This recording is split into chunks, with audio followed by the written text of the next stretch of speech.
Assalamu alaikum wa rahmatullahi wa barakatuh. The search has started. The search for the special night, the night of Laylatul Qadri. I hope you got up last night to search for the night. But today 21, so wait for the 23rd, because the Prophet ﷺ said the night is in the odd nights. Let's search for the night of Quadri in the odd nights. I hope that you find it. Assalamu alaikum wa rahmatullahi wa barakatuh.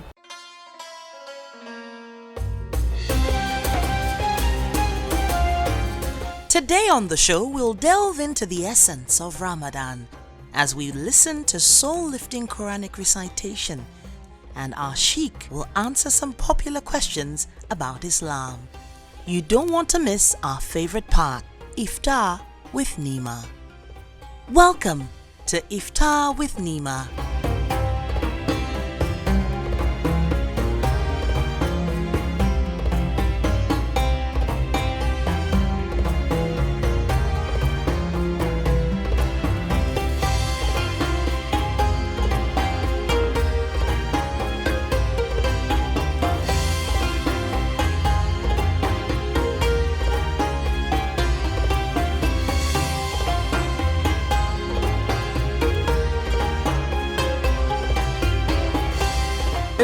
الله.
So welcome to Do's and Don'ts in Ramadan. On this segment, of course, I tell you the things to do and things to stay away from in Ramadan. One of such things is to focus so much on the food and you forget that the Prophet told us to repeat during the call to prayer certain words when we hear the Ayya ala salah, Ayya ala falah, we're supposed to say La hawla wa la quwwata illa billah, but your mind is everywhere. Or when you're doing your zikri, you're reciting your Quran and your mind is all over the place. So small, we know you're fasting and you're a bit tired and you're looking forward to the food.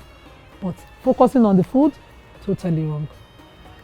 Reciting and concentrating fully in your reflections this time around in the words of the Quran and the Sunnah is more important. So don't focus on the food, focus on the words of Allah.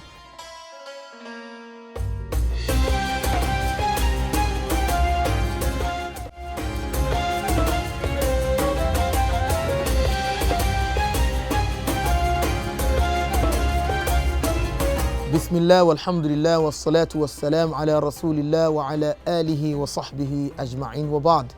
Assalamu alaikum wa rahmatullahi wa barakatuh. You're welcome once again to Ask the Sheikh.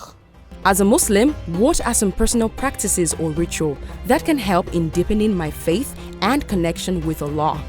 The question for today, as read out, is focused on what I term as wasa'ilu taqwiyatil iman, means of fortifying or strengthening our faith.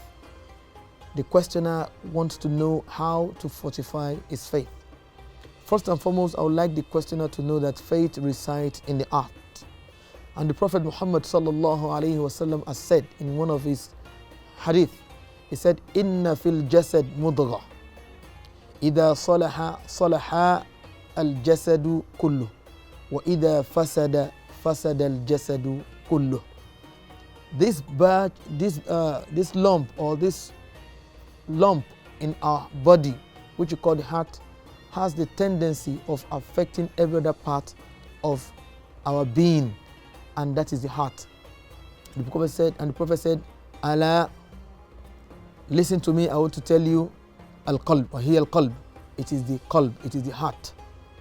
So This mudghah is the heart, this lump of flesh that affects us whether it's in the right situation or in the wrong situation, whether it is corrupt or it is pure, is the heart. Everything we'll be doing because the iman, the faith resides in the heart. If the heart is pure to accommodate your faith, then your faith will nurture and extend its productivity to the limbs. So we must create an environment that is very good for our faith to nurture and impact our body. And that's why Hassan al-Basri said in his words, لَيْسَ الْإِيمَانِ بِتَمَنِّي وَلَا تَحَلِّي. Iman is not by wishful thinking or adornment, وَلَكِنْ مَا وَقَرَّ فِي الْقَلْبِ, but it's something that resides in the heart. وَصَدَّقَ الْعَمَلِ. The action will now testify to the presence and to the health of that faith in our heart. Therefore, we suggest to you, my dear listener, that you should try as much as possible, including every one of us listening to this response today. It's not meant for the questioner alone, to embark on certain actions that will prompt or prime your iman back to life. Ikhlasu niyya, always single out your intention. Fi taqwiyatil iman lillahi fi taqwiyatil iman. Do everything for Allah and Allah alone. Make your intention for Allah, seeking the face of Allah alone. It affects al-isti'anatu billah fi dhalik, and you seek Allah's aid in that to help you. Then another one is at-tadabbur aw tadabbur al-Quran. Take time to read the Quran and reflect over what you read.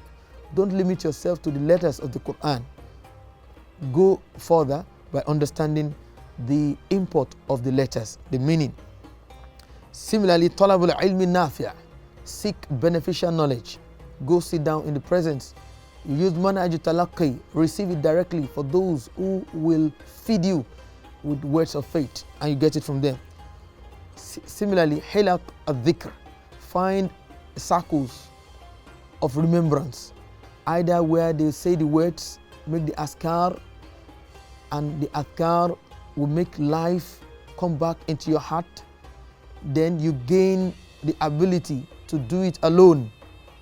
So in addition to that, kasratul a'mal salihah, you multiply your good deeds, you do a lot of it. Tanwi'il ibadat, you should be diversified in the types of worship you engage in. Do more than the one that will make worship monotonous to you. Do different acts of ibadah. Ibadah where you pray salat, ibadah where you fast, ibadah where you give charity, and all forms of ibadah be diversified in your form of ibadah. Then in addition to that, tadhakkur manazil akhirah, try to reflect over what the hereafter might seemingly look like. And dhikrul maut, remember death. The Prophet sallallahu alaihi wasallam said, akthiru dhikra hadhimi ladhat, be much in the remembrance of the destroyer of pleasure, and that is death. It helps your heart to develop that iman. At-tafa'ul mal ayatil kawniyya, try to reflect on universal signs. We have universal signs: the moon, the sky, the planets, the rain, the sun, all these things. Allah wants us to think about them, and verses of the Quran have spelled them out, and the impact and import of reflecting over them. Similarly, qasrul amal, shorten your desires, what you long for, shorten them. You are planning for 100 years, you are planning for 80 years, you are planning for 60 years, plan for something closer, and you reduce longing too much. Ta'zimi hurmatillah, there are certain things that Allah has considered sacred. Hold them and hold them in high esteem. The Quran, Allah considers it sacred. There are some days Allah considers them sacred. There are some spaces, places, Allah considers them sacred. Hold all these things sacred. There are some personalities, Allah makes them sacred. Hold them sacred. So this is very important. Al-wala lillah, and you make friends for Allah's sake, and the Prophet's sake, and the believer's sake. Wal-bara min kufra, and you try to dissociate yourself from disbelief and the polytheist, they can affect your iman when you keep moving, flocking with them. Similarly, as-sa'yu li muhabbatillah rabbil alameen, you strive to earn the love of Allah. Love of Allah. Attract the attention of Allah by reading His book. Attract the attention of Allah by waking up in the midnight. Allah is attracted by all these actions. And I ask Allah subhanahu wa ta'ala to put barakah in all we have said and make it count for us in this world and hereafter. وصلى الله على سيدنا محمد وعلى آله وصحبه أجمعين. السلام عليكم ورحمة الله وبركاته.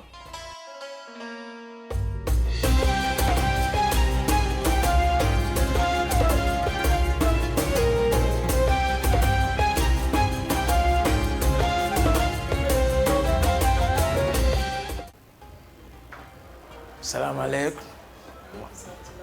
Welcome. My pleasure. My pleasure. Please have your seat, please. Ramadan Mubarak. Thank you, sir. Assalamu alaikum wa rahmatullahi wa barakatuh. Welcome to IFTAR with NYMA. And today's guest is very special to me. He is Dr. Muiz Banere, a senior advocate of Nigeria. He's a mentor and a father in Islam. Assalamu alaikum wa alaikum salam wa rahmatullahi wa barakatuh. Thank you very much for hosting me to IFTAR today. And I just have a few questions on your Islamic side, because your public service side, your legal side is, is on your profile. It's very well read. But quickly, how has Islam influenced your role as a leader and public service? Well, in the first instance, Islam is the way of life. Yes. In other words, it encompasses everything that is you: governance, leadership, personal issues, and everything. So for me, once you are a Muslim, you are bound by the Quran and the Hadith. And the Hadith, as you recall, are the deeds and practices of the Holy Prophet Muhammad sallallahu alaihi wasallam. And he was a statesman, he was a leader, he was, if you like, call him a president or Amir of the whole Ummah. And he was able to lay some examples for us to follow. So to a large extent, as much as possible, we've been told, and I agree and I believe, that if you follow those paths, you will never go wrong. Mm-hmm. So for me, I substantially strive to comply with the dictates of his practices and deeds. Mm-hmm. So to a large extent, it influences everything. For example, fundamentally, in Islam, the very first thing is that you must believe in Allah, and believe in Allah also presupposes that you have the fear of Allah. And when you have the fear of Allah, every other thing follows. That's the way it works. Mm-hmm. So in Ramadan, what would you tell us is one of your most major acts that you do that you think is most rewarding? Well, the one ordinarily that I would say that I do that is most rewarding is generosity and kindness to as many people as possible. That is the main one. But on a personal note, I discovered that it's much more remarkable in terms of the length of time it takes to recite the Quran. Normally before, I used to do a Quran in 3 months. But I discovered that, for example, this particular Ramadan, I'm actually this particular one, I'm at the verge of concluding the second one, and we are yet to get to the 28th. So it's something remarkable to me, because it's not been my part of me, but Ramadan has enabled that. And I'm hoping and praying to be able to sustain it beyond Ramadan. Yeah. Reward you for research, because you said every letter, every single has a reward. So I want to know, because in fasting, a lot of people just change. They leave a bad side and they pick up after Ramadan. Is there anything that Ramadan takes away from you that you drop? Yes, certainly. Well, I maybe positively. One can say that you tend to devote more time to your spiritual life than the conventional life during Ramadan. In other words, the basic thing you want to observe during the normal course of event, that is outside Ramadan, is observe your salat 5 times. And well, of course, the one of kindness is like sadaqah. That one you don't have a choice. It's all year round. But in terms of more time, like I said to you before, it will take me 3 months before to finish one Quran. But now, somehow consciously, I make sure that at least I must finish 2 chapters a day.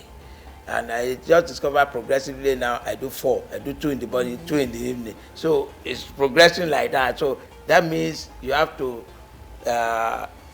sacrifice some other worldly commitment for those spiritual aspects of your life. And again, beyond that, generally in life, you see, we all have buts or don'ts. And so many people, we try. Okay, I give you an example from the question that you have asked, that naturally there are some things that will naturally anger you. But because of Ramadan, those say, well, let me just worship God with this and leave the person. Ordinarily, your reaction ordinarily on a normal day will have been short of being violent. But because of Ramadan, you are slowing down, you are indulging a lot of people's inadequacies, and you overlook a lot of things. And that one, again, you want to pray to be able to sustain that when people even wrong you in a manner that is so offensive that you will want to react. You have that spirit to be able to say, let me overlook it in Allah's name. Finish. That aspect is one that, again, I will say is remarkable and progressing away from it.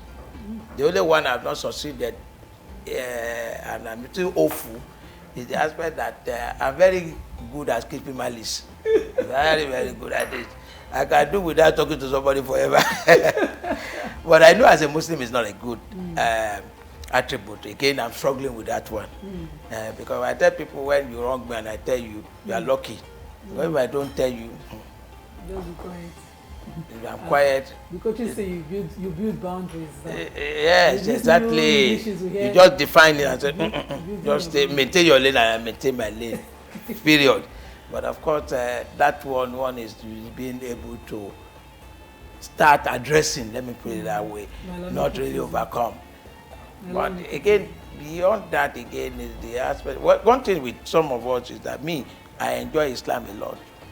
I've been a beneficiary of Islam, and I know that a lot of everything in life that I have achieved in life cannot be isolated from Islam. It's not possible, because I rely heavily on Allah. That's why I'm even so courageous. People ask me, they think that I have one extraordinary thing, or I have something somewhere that I said, no. I'm very clear that all power belongs to Allah. I'm equally clear that all good things are in Allah's hand. So I cannot worship human beings just because I want to seek a favor. No. So there are so many virtues that one will have inculcated along the line because you are a Muslim, from the Holy Quran and the Hadith. And those one will always stand you out. The virtue of being truthful, the virtue of being trustworthy. All these things are things that we have seen in Islam. And even to tell lies is a problem. To steal is a problem. Because in Islam, all these things have consequences. So you don't want to touch as much as possible. So to a large extent, Islam has influenced my own life. To the extent that I even believe that so many things that you do in life are things that are enabled because you are a Muslim. And the only thing I've seen, which I usually tell people about, particularly Muslim generally, is that most Muslims, even those who we call Hafiz Quran, that are even memorized the whole Quran, the sheikhs of this world, most of them in contemporary period seem to have forgotten the basic. The basic is faith in Allah. They tend to even rely on human beings for their needs. And we haven't been able to surmount that, a lot of people.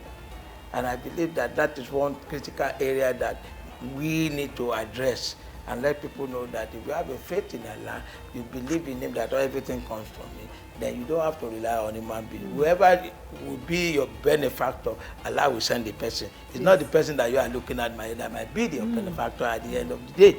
And this is a very critical component. The other aspect of it is that you discover that again, most of our children are unable to follow Islam as much as we have wanted, if at all they do at times, because we do not enable. You know, the life now, contemporary world is a world of miracles. Everybody is looking at miracle, prosperity and all this stuff. And I always tell our Sheikhs, I say, look, Sheikh, you are a problem. And why you are a problem is that there are so many things that you don't feed the children with. That whenever, okay, somebody is saying to you, I'm having bad dream constantly. Nobody has taught that child that you have Kursil, you have Falak, you have Nas that you can use to address it. You forget things while in school, rubbish in the anymore. Nobody has taught you to say, recite this constantly. Nobody. All these are in the Quran. Even the 99 names of Allah, as their usefulness and their potency, each one of them, depending on what you want to use them. You are looking for light in your life, for example. If you just take your rosary and you say, yeah, no, now you know, yeah, no, yeah, and you are looking for honor, you use my name, yeah, Muis. So each one of them is a key to certain secrets of Allah that you can take advantage of. But nobody teaches them. So at the end of the day, they are just out there looking for a shortcut to their challenges, and in the end, they end up where they ought not to be. So these are the challenges that are still facing the Muslim Ummah that we need to address with time. And Ramadan is one of the best periods because you see, generally we are all sober. As much as possible, we are calm. Somebody can talk to us and address all that. So we should always take advantage of the Ramadan period to address some of these challenges confronting the Ummah. Thank you very much, sir, because you've just touched on tawakkul, and I continuously read about, trust and reliance on Allah alone and how it's done. It gives you that security that you don't have to fear. You just have to try your best and trust that Allah would, always endorse and compliment your effort for you. I'm very grateful for this reminder because my interviews always take home something. I'm grateful for this reminder to continuously seek from Allah alone and trust that He will provide for you and rely on that. Yes, Allah's Rahmah is all encompassing. All encompassing, yes. And be secure in that. And I like the reminder also that our sheikhs should not forget the role that Allah has given them, which is the role to call to success. And empower them spiritually. Yes, so teach tawakkul, teach reliance on Allah, and recall our young ones. This is the purpose of IFTAR with NYMA, to glamorize and bring out the beauty of Islam and the beauty of Ramadan at this time and meet with successful In fact, there are so many beauties of Islam you need to espouse in this kind of a program. When I tell people, I said, look, for us as Muslims, it's not a choice that we must be kind, we must be charitable. I said the Prophet ﷺ said to us that you owe duty to your neighbor. And this duty, when some of them, I said, when they ask you now, you as a Christian or a secularist, who is your neighbor? You just say, okay, the person living next to me. I said, no, the Prophet told us that 40 houses to your back, 40 houses to your front, to your right. Imagine you taking care of that vicinity alone. And if person decides to take care of that, and in this time we are you even told that to smile alone is charity. That's how important it is. Now, look at the economic situation of the country today and what our people are going through. If you all decide to be our brother's keeper, which Islam mandates us, because Islam has told us that everything in your possession does not belong to, including your children, belongs to Allah alone. If Allah gives you 100,000 naira now, the 100,000 is not primarily meant for you. You are meant to just spend the one that concerns you and your family. Maybe it might be about 30%. 70% is meant for you to be a trustee for others. Once you recognize that it is a duty incumbent on you, and now imagine how far the welfare of the state will go. Yes, of course. These are the beauties. There are so many beauties of Islam that people don't tend to. But the good news is that when some of our Muslim brothers and sisters exhibit some of these virtues, people of other faith always say, you people, take the issue of even burial today. A lot of them are emulating now. Even Christians are saying, bury me immediately. Don't put me in the it's one night in one mortuary. People are beginning to emulate that also because these are some of the virtues that we look at. And a Muslim does not see any, like I said, if you look historically into Islam, the great disciples of Islam, the companions those days, we always ask Allah for bread and date, water, and shelter. And shelter is not house. It's just somewhere like a shed they want to put their head under. These are the things. A Muslim is a contented human being. Whichever condition you find him is grateful to his God. These are the things that I believe that people need to know. Thank you very much, sir. This is a very, very rewarding conversation for me because I've been thoroughly reminded of the virtues of Islam and why we should be Muslim, and why it is a perfect way of life. I hope you didn't miss a thing, but if you did, don't forget to catch us on YouTube. This video will also be posted on YouTube or TVC Entertainment or TVC Connect on YouTube. Thank you so much, sir. So it's time now for us to break our fast, and we'll be moving straight to, you can see behind me, everything has been set up for breaking of the fast. I prefer to use water. I know that some of you follow the sunnah strictly, dates and all of that, but the Prophet Islam said dates, fruits, or water. So water, I'm a water person. I'll go straight to water. I hope that you just join us for IFTAR.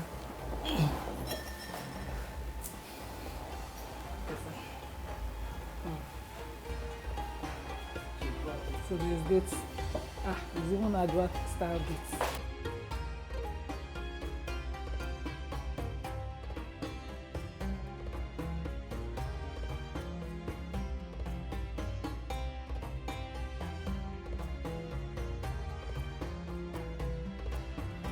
Yes, it's a wrap. I hope you've broken your fast as well. We've just had our starters, a few nibbles here and there, and we're looking towards the main dish after Maghrib. Please don't forget to say Maghrib and stay tuned till the end of the show for the main dish. Assalamu alaikum warahmatullahi wabarakatuh. See you tomorrow.